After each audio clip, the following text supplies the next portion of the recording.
Hello दोस्तों, आप सब कैसे हैं। आशा है कि आप सब अच्छे होंगे, शानदार होंगे। एसएससी जीडी 2026 का नोटिफिकेशन आ गई है।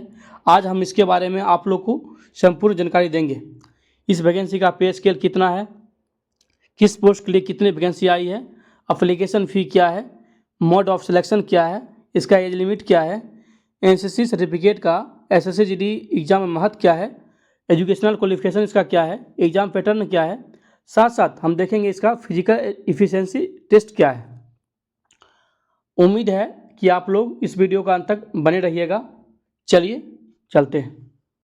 आपके पास जो फॉर्म भरने का समय मिला है 1 दिसंबर से 31 दिसंबर 2025 तक मिला है। आपको है ना कंप्लीट 1 मंथ मिला है फॉर्म भरने के लिए।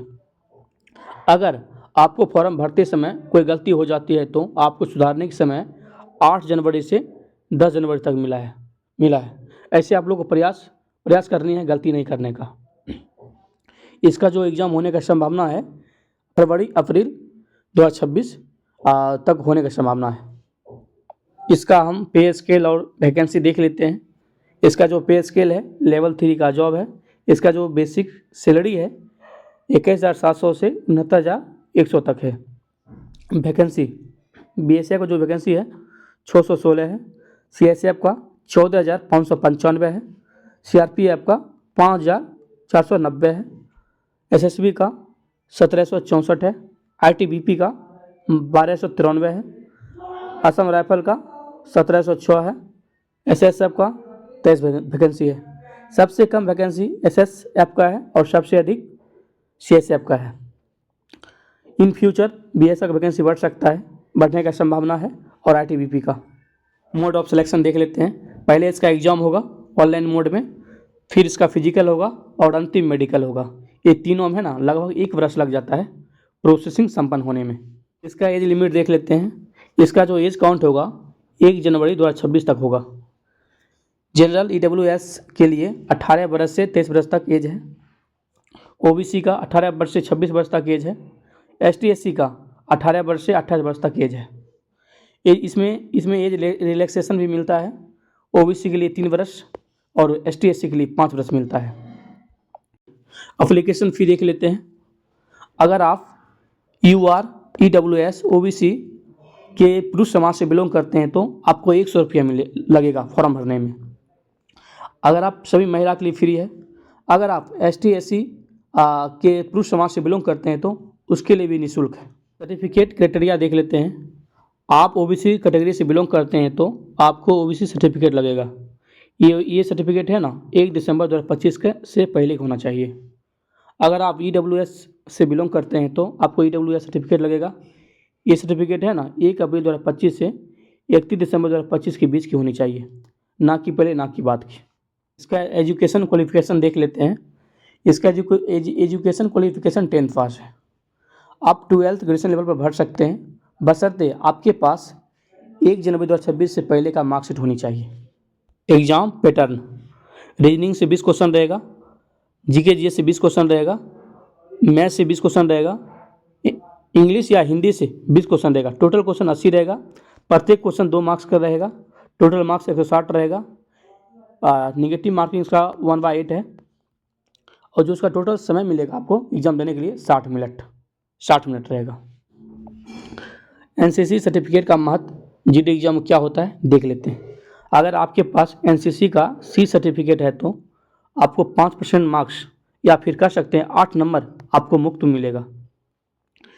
अगर आपके पास एनसीसी का बी सर्टिफिकेट है तो आपको 3% या आप कह सकते हैं आपको 4.8 मार्क्स फ्री मिलेगा।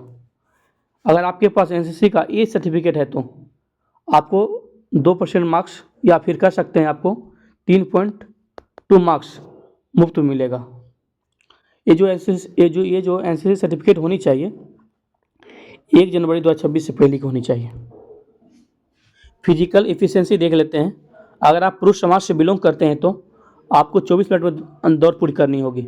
अगर आप महिला समाज से बिलोंग करते हैं तो 1.6 किलोमीटर 8.5 मिनट में दौड़नी होगी। आप लद्दाख रीजन से बिलोंग करते हैं तो आप पुरुष हैं तो 1.6 किलोमीटर 7 मिनट में दौड़नी है। अगर आप महिला हैं तो 800 मीटर 5 मिनट में दौड़नी है। इसका फिजिकल स्टैंडर्ड टेस्ट देख लेते हैं।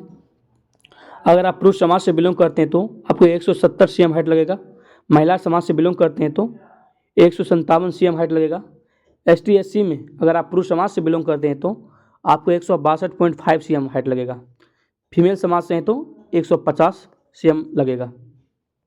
चेस्ट बिना फुलाए आपका 80 cm होनी चाहिए और फुला के मिनिमम 5 सेंटीमीटर होनी चाहिए। पोस्ट प्रीफरेंस का मतलब देख लेते हैं क्या होता है। पोस्ट प्रीफरेंस का मतलब होता है जो पोस्ट आप पहले सेलेक्ट कीजिएगा ज़्यादातर संभावना रहेगा कि आपको वही पोस्ट मिलेगा।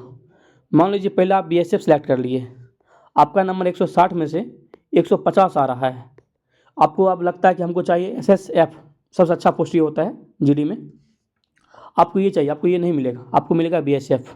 इसीलिए आप जिस टाइम फॉर्म भरिएगा जागरूक के साथ ये है ना कोड भरिएगा कि पहले हमको कौन डालना है।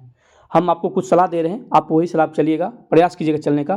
पहले फिर आप डालिएगा SSF, दूसरे पे डालिएगा CSF, तीसरे पे डालिएगा आप SSB, चौथा पे डालिएगा आप CRPF, पाँचवा पे डालिएगा आप क्या कहते हैं ITBP डालिएगा, ITBP पाँचवा पे डालिएगा, और छठा पे डालिएगा असम राइफल, और सातवां डालिएगा BSF, सबसे अंतिम BSF डालिएगा।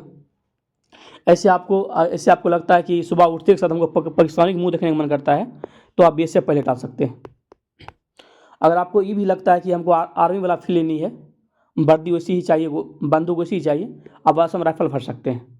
आप अपना हिसाब से भर सकते हैं, इसमें कोई त्रुटि नहीं है। मेरा प्रयास आप लोग को कैसा लगा? प्लीज़ अगर मेरा प्रयास आप लोग को थोड़ा भी अच्छा लगा हो तो वीडियो को शेयर, सब्सक्राइब, कमेंट जरूर कीजिएगा।